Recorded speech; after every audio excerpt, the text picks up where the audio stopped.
Halo teman-teman, baliklah kami di kisah mendaki gunung ya. Sekarang saya mau cerita tentang malam Jumat, cerita mistis saat perjalanan dinas ke Jogja ya. Sebelum cerita aku mulai, alangkah baiknya tekan tombol subscribe, like, and comment ya buat kamu. Semoga channel aku kedepannya lebih baik. Oke, buat kamu langsung aja disimak. Terhitung dari hari Minggu saya berada di Jogja untuk keperluan dinas kerja. Rasanya dilema setiap kali diminta untuk dinas ke tempat yang sudah menjadi rahasia umum. Mudah sekali dirindukan seperti Jogja. Di satu sisi saya selalu ingin kembali merasakan suasana Jogja. Di sisi lain pun merasa rindu juga kepada keluarga beda provinsi. Namun mau tidak mau tentu saya harus tetap melaksanakan tugas kantor. Saya berangkat pada Minggu siang dari Jakarta, tiba di Jogja sekitar pukul 15:10. Lalu saya istirahat sejenak sebelum melanjutkan perjalanan ke penginapan yang sudah dipesan 1 minggu sebelumnya pukul 16. Akhirnya saya tiba di penginapan yang terbilang cukup nyaman untuk dihuni. Rasanya akan lebih tepat jika pergi ke tempat ini untuk berlibur dibanding perjalanan dinas. Saya langsung menuju kamar untuk mengecek fasilitas yang ada dan dilanjutkan dengan rebahan sambil menunggu jam makan malam. Setelah maghrib saya mencari makan di sekitar penginapan. Akhirnya pilihan saya jatuh kepada kedai kecil yang menjual ifumi. Rasanya kok ya enak, membayangkan makanan ifumi yang sangat pada malam hari saat cuaca Jogja sedang dingin. Saat makanan diantar, seorang bapak penjaga kedai, sebut saja Pak Witoyo, nama samaran, membuka obrolan dengan bertanya bekerja di mana dan asalnya dari mana. Sebab beliau baru saja melihat saya dan nampak asing, tidak seperti pembeli lainnya yang memang sudah langganan. Sambil makan kami bercerita singkat tentang keseharian atau kebiasaan di sekitar. Entah bagaimana asal muasalnya, obrolan malah berlanjut ke cerita mistis yang pernah dialami selama 20 tahun menjaga kedai. Pak Witoyo bercerita dari awal kedai dibuka selama 24 jam karena memang tempat tinggalnya masih di satu tempat yang sama. Jadi jika sedang mengantuk, khususnya di malam hari, bisa sambil istirahat dan tidur.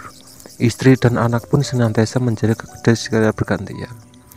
Diceritakan oleh Pak Witoyo, pernah suatu ketika di sekitar pukul 23, ada seorang pria yang baru saja pulang bekerja mengendarai motor dan memesan nasi goreng.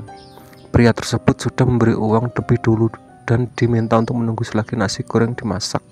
Namun saat Pak Witoyo menoleh ke meja pelanggan, pembeli tersebut tidak nampak sama sekali. Uang yang sebelumnya diberi dan disimpan dalam laci pun raib. Itu hanya salah satu cerita mistis yang Pak Witoyo ceritakan.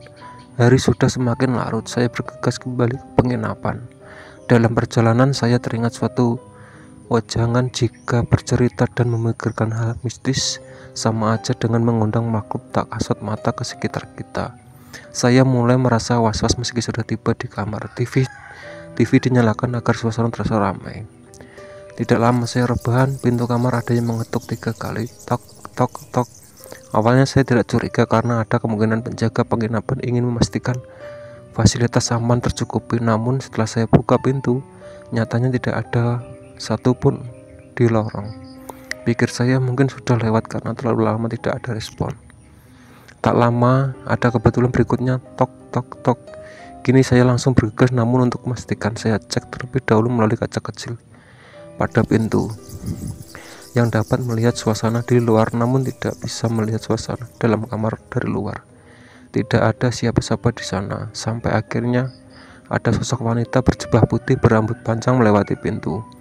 Bukannya jalan tapi melayang. Spontan saya langsung lari kembali ke kasur dan menutup diri dengan selimut. Dalam ketakutan dan jantung yang berdegup kencang, saya terbangun dari mimpi. Ternyata saya ketiduran waktu sudah menunjukkan pukul 20.10. Saatnya bergegas makan malam sebelum semakin larut. Tanpa diduga, saya menemukan kedai makan yang sama persis seperti mimpi sebelumnya. Saya akhirnya memesan mie goreng karena tidak ingin mengalami cerita mistis yang sama persis sama mimpi. Tapi ada yang berbeda yang melayani Pak Witoyo melainkan seorang perempuan dewasa. Setelah saya coba tanya dan sedikit berbincang, dia salah satu anak dari pemilik kedai tersebut. bapak pemilik kedai sudah tiada 5 tahun karena sakit, dan dia adalah Pak Witoyo. Oke ya, buat kamu itu tadi cerita dari malam Jumat, cerita mistis saat perjalanan dinas ke Jogja. Sebelum aku, alangkah baiknya tekan tombol subscribe, like, and komen ya buat kamu. Semoga channel aku kedepannya lebih baik. Oke, assalamualaikum warahmatullahi wabarakatuh. Bye bye.